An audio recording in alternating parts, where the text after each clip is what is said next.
Uma reportagem do jornal Folha de São Paulo e outra reportagem do jornal O Estado de São Paulo informam que a popularidade do governador João Dória cresceu após a aprovação da Coronavac por parte da Anvisa. Segundo o levantamento da consultoria Bytes, feito a pedido do Estadão, entre 16 e 18 de janeiro, Dória somou 47 mil novos seguidores nas principais redes sociais. Bolsonaro conquistou bem menos, 11 mil seguidores. Já a Folha publica que o presidente teve a pior pontuação do mês de janeiro no ranking do Índice de Popularidade Digital, elaborado pela consultoria Quaest.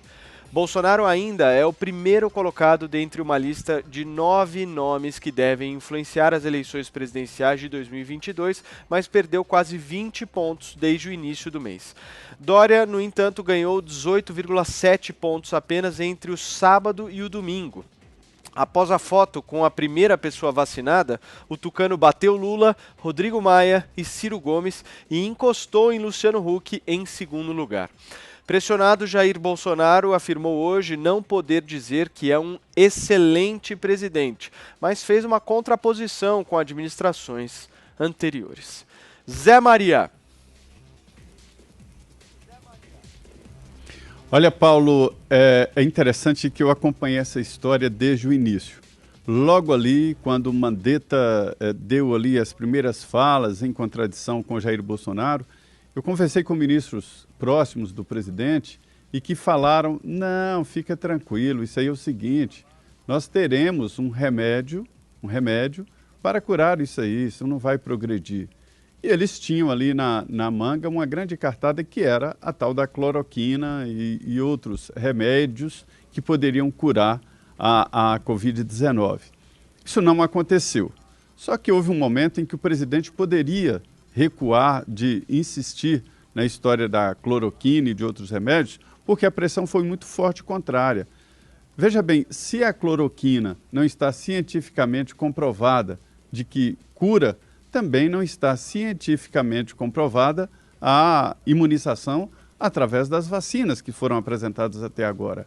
Mas tudo vai no sentido contrário ao presidente Jair Bolsonaro e ele, como sempre, insistiu. As informações que eu tenho é de que isso aí foi lido pelo governo, já estava ali contabilizado de que o presidente teria uma queda na popularidade em decorrência do fim do salário emergencial, em decorrência do aumento do desemprego e a tentativa de volta da economia e também por esse processo aí da chamada guerra das vacinas.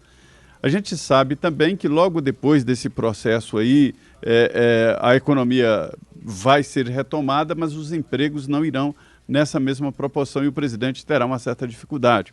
Ele se viu ali diante de uma encruzilhada. Ou ele poderia manter o salário emergencial e arrebentar com a economia do país, ganhando ali alguma popularidade. Mas ele aceitou a indicação do ministro Paulo Guedes de interromper o endividamento absurdo do país, um endividamento pesado de quase um bilhão de reais custou a Covid-19 para o Brasil, equilibrar a economia para em 2022 aí ele apresentar um país mais organizado, né? Depois no pós-pandemia e tal. O que eu posso dizer é o seguinte, isso foi avaliado por integrantes do governo e a grande novidade, talvez de hoje, é que há um reposicionamento do governo. O presidente Jair Bolsonaro e seus ministros já consideram a vacina como saída possível, já chamam as vacinas de vacinas do Brasil, não tem essa de vacina de tal governador do tal estado, vacinas do Brasil, vai fazer uma campanha nacional a favor da vacinação. Isso já está sendo gestado e hoje houve várias reuniões do governo para gestar essa campanha. E também novidade que a campanha será centralizada no Ministério das Comunicações e não no Ministério da Saúde, ou seja, vai levar para o seio do governo esse novo discurso. É um novo momento, exige uma nova postura. Não há como negar que a vacina é a única saída e agora é indicar essa saída. No mais, é isso. Houve, sim, um estrago na imagem do presidente, mas fica ali firme a fatia de apoio ao presidente em 30%, e isso em todos os cenários e tal indicam exatamente esta postura, que é importantíssima. Vai lá, Constantino.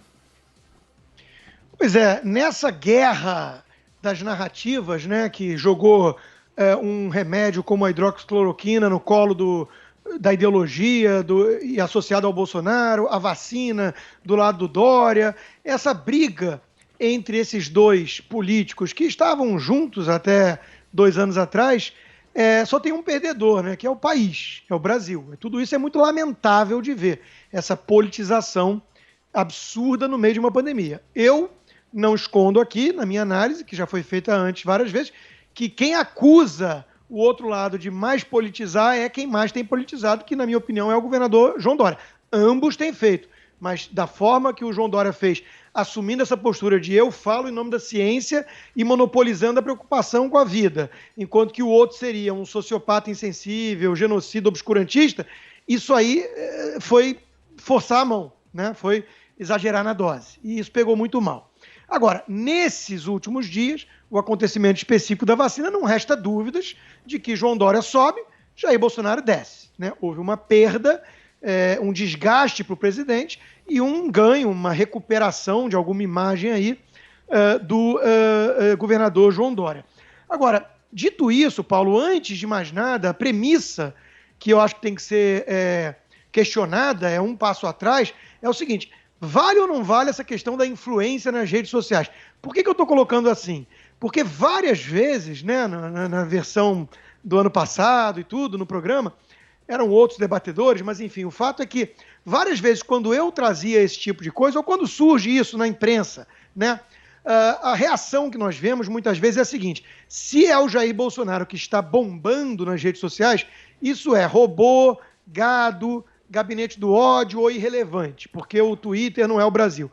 Quando é o contrário, aí a mídia que detesta o governo endossa a ideia de que isso é um símbolo, é um sinal de que as coisas não vão bem para o presidente e para o governo. Então eu vi esses dias um desses jornalistas, que é um antibolsonarista histérico, que vive para tentar derrubar o governo de forma aberta, né? Eu vi ele mostrando que chegou no topo de tendência do Twitter o pedido de impeachment. Então isso passou a ser relevante. Só que eu quero lembrar que hoje já passa de 500 mil de mensagens, de tweets, a hashtag quero Bolsonaro até 2026. Aí, nesse momento, esquece que é algum simbolismo ou que significa alguma coisa, tendência de Twitter, né? Popularidade nas redes sociais. Então, esse duplo padrão, que tem sido a marca registrada de boa parte da mídia desde o começo, né? Isso aí chama atenção. O povo fora da bolha não é trouxa, né? Outro aspecto é que eu acho que seria mais relevante ainda do que a popularidade nas redes sociais, no mundo digital, é o teste do Maracanã, né? É o teste das ruas. Hoje mesmo está circulando imagens do governador sendo vaiado, sendo intimidado e tudo, enquanto que o presidente volta e meia quando vai em restaurante, quando aparece de surpresa em algum lugar, até em aeroporto, né? A coisa é um pouco diferente. O Zé Maria mencionou esse 1/3 aí, casado com o bolsonarismo, né? Quase no matter what, não importa o que aconteça, né? Mas a verdade é que existe uma base muito fiel, muito sólida de apoio robusto ao presidente.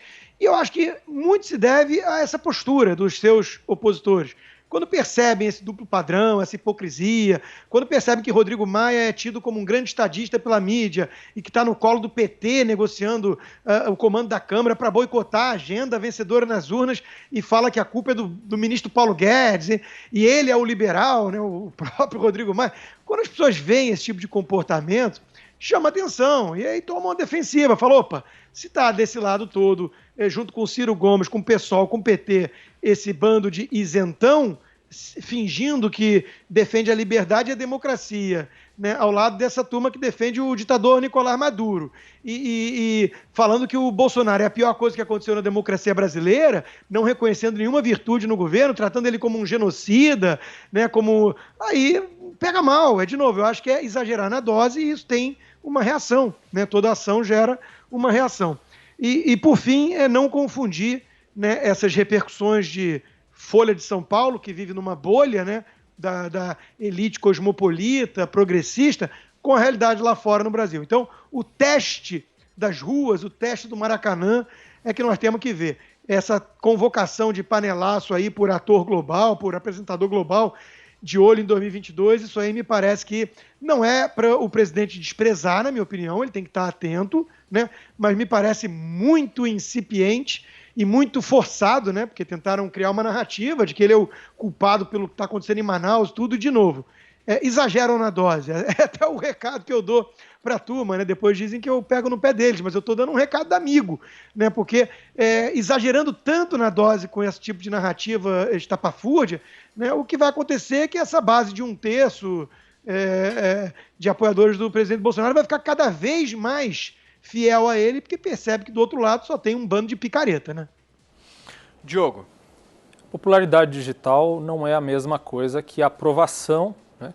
É um termômetro da popularidade, que é importante, inclusive, em fatos que acabaram de acontecer. Você é muito mais rápido de medir a popularidade digital do que uma aprovação geral da população que exige uma pesquisa com mais tempo, mais recursos. Então, não é a mesma coisa, não dá mesmo para dizer que agora Dória é mais popular que Bolsonaro ou qualquer coisa do tipo.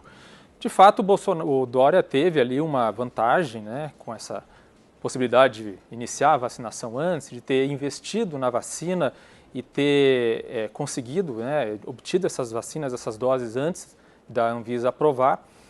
E fica uma lição aí para o governo, né? De fato, o governo insistiu numa saída para a pandemia, numa única saída, que não se provou eficaz, né? Essa aposta nos remédios ditos de tratamento precoce não levaram a uma redução ou frearam a pandemia como o governo apostava desde o início, mal assessorado. Então essa insistência, essa teimosia acabou sendo caro para o governo. O governo também errou na hora de apostar apenas em uma vacina. Foi muito importante fazer a aposta do acordo da Fiocruz com a AstraZeneca, mas posteriormente, quando houve a possibilidade de adquirir outras vacinas, negociar doses de outras vacinas, abrir o leque de opções, o governo não entrou no assunto com a vontade que precisava. E a vacina, pelos testes que foram feitos, é sim a melhor opção até agora, enquanto não se descobre de fato uma cura contra a Covid-19, é a melhor opção para conseguir frear o avanço dessa doença que já matou mais de 200 mil brasileiros. A questão da popularidade digital acaba sendo importante nos bastidores do governo, porque os filhos do presidente Bolsonaro dão muita importância à popularidade digital.